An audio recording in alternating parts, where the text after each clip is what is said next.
Ada jenazah-jenazah yang walaupun kita sudah mandikan dia dan kita sudah laksanakan fardu kifayah, dan kita basuh dengan air kapur barus, siram dan sebagainya, mungkin ada bau-bauan yang sedikit keluar, iaitu jenazah yang mungkin sudah dijumpai beberapa hari. Jadi kalau kita solat dalam masjid, mungkin bau dia itu melekat ataupun kekal dalam tempat yang bertutup dan berekon, maka apabila dilaksanakan solat jenazah selepas itu, maka orang akan mengganggu kekhusyukan. Macam orang makan durian lah. Orang makan durian, orang yang mulut dia berbau dengan sebab makan petai ke dan sebagainya kan. Sebab tu saya kalau kalau beli durian, saya tak makan sebelum kuliah saya, tuan-tuan. Biasalah dia gas dalam perut ni kan, bila kita solat tu dia pandai nak keluar tu. Pandai nak keluar. Kadang-kadang kita duk baca Al-Fatihah ke apa, patutnya waladdallin,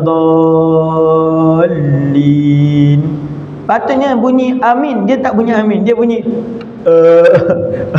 amin. Amin bunyinya. Amin. Nah, satu masjid tu bau durian. Siapa bau durian ni? Nah, jadi dia mengganggu kekhusyukan solat. Sebab itu kalau orang yang mulut dia berbau makan sesuatu yang macam ni, maka dia gugur kewajipan solat berjemaah. Bukan gugur kewajipan solat, gugur kewajipan solat berjemaah. Jadi kalau macam tu pun, yang bau-bau macam tu dia boleh menggugurkan kewajipan solat berjemaah.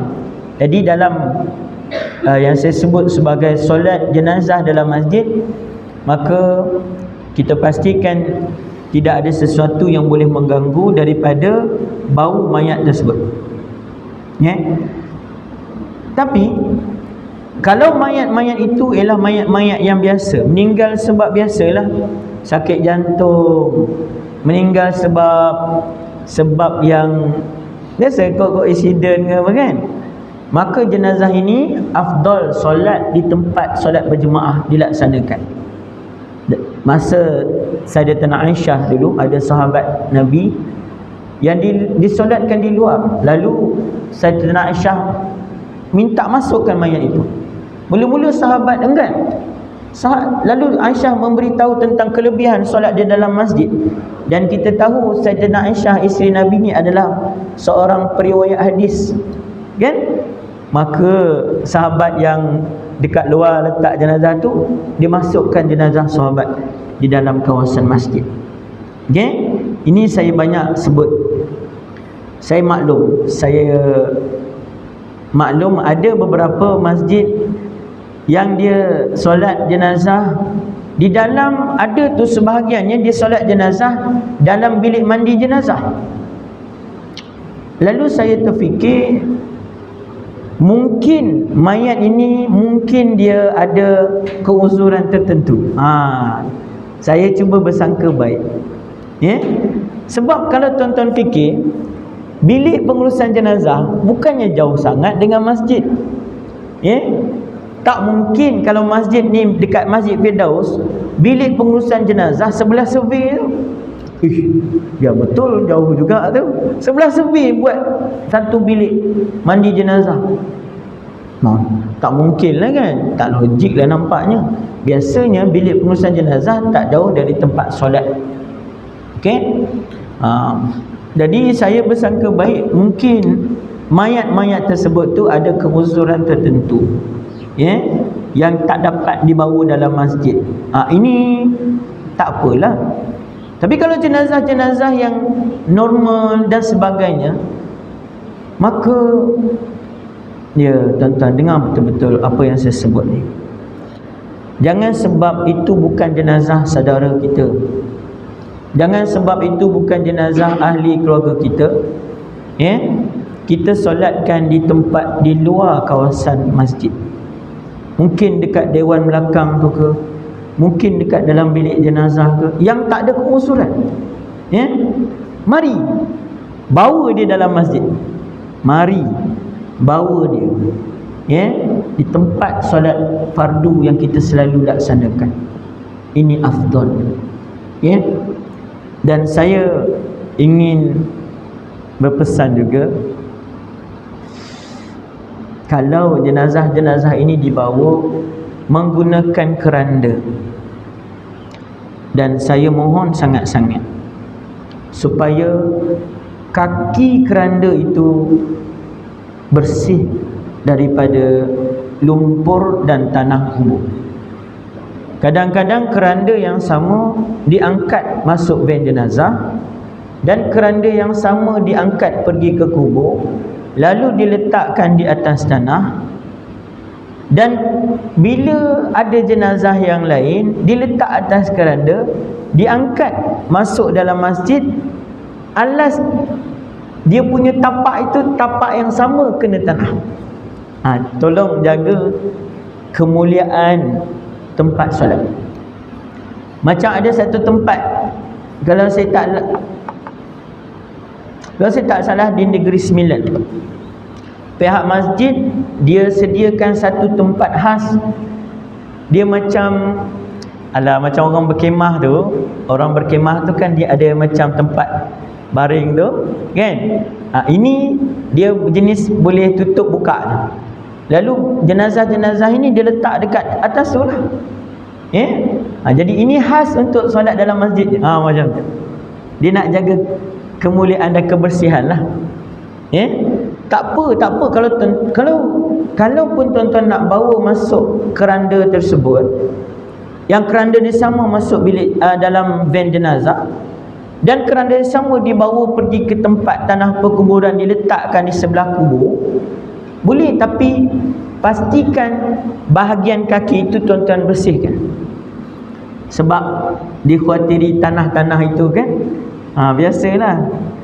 Jadi kadang-kadang mungkin kita terlepas pandang perkara ini, dan kita jagalah. Mana kita dapat usahakan, kita usahakan. Okey? Itu bab yang kedua. Yang ketiga, saya tadi ada borak dengan sahabat saya lah. Dia kata mak dia buat wasiat sebelum meninggal. Dia nak bila dia meninggal, dia nak yang jadi imam solat jenazah dia itu adalah imam masjid. Ada imam, ada seorang ustaz. Jangan tuan-tuan lah, tuan-tuan kan, tuan-tuan sebelum meninggal buat wasiat. Dia dengan anak, nanti kalau mak meninggal, nanti yang jadi imam tu bagi Ustaz Rosyidin lah. Contoh. Pernah berlaku tuan-tuan di masjid, ada satu masjid di Miri ni, ada seorang ahli keluarga tu, dia buat wasiat dengan anak lelaki dia. Dia kata, dia ni lelaki, pakcik ni ahli majlis ilmu yang biasa hadir kuliah saya. Dia berwasiat kalau dia meninggal nanti, dia nak Ustaz Rosyidin jadi imam solat jenazah. Okey. Lalu masa jenazah itu masuk dalam masjid, anak lelaki ni dia maklumkanlah, ustaz, ayah kami ada pesan. Sayu ya anak dia. Dia nak ustaz jadi imam. Oh, ya ke? Saya nak tanya tuan-tuan, antara wasiat si mati ni yang nak supaya mana-mana imam atau ustaz jadi imam solat jenazah dia, ataupun anak lelaki dia atau keluarga waris terdekat untuk jadi imam, yang tak termasuk dalam wasiat seorang ayah dan ibu ni atau sesiapa saja, mana satu yang lebih afdal? Mana satu yang kita kena ikut? Kan? Pada masa yang sama kita nak tunaikan wasiat si mati. At the same time, bab hak ataupun lebih afdal keutamaan untuk orang yang jadi imam solat jenazah itu, dia punya waris yang terdekat dia. Terutamanya kalau seorang ayah itu anak lelaki dia lah. Kalau seorang isteri itu boleh suami dia atau anak lelaki dia. Mana satu kita nak ambil ni? Okay, tuan-tuan, dalam bab ini pertama sekali, saya bila dia suruh atas anak lelaki dia minta saya jadi imam atas hasrat wasiat si mati ni, saya tak terus jadi imam.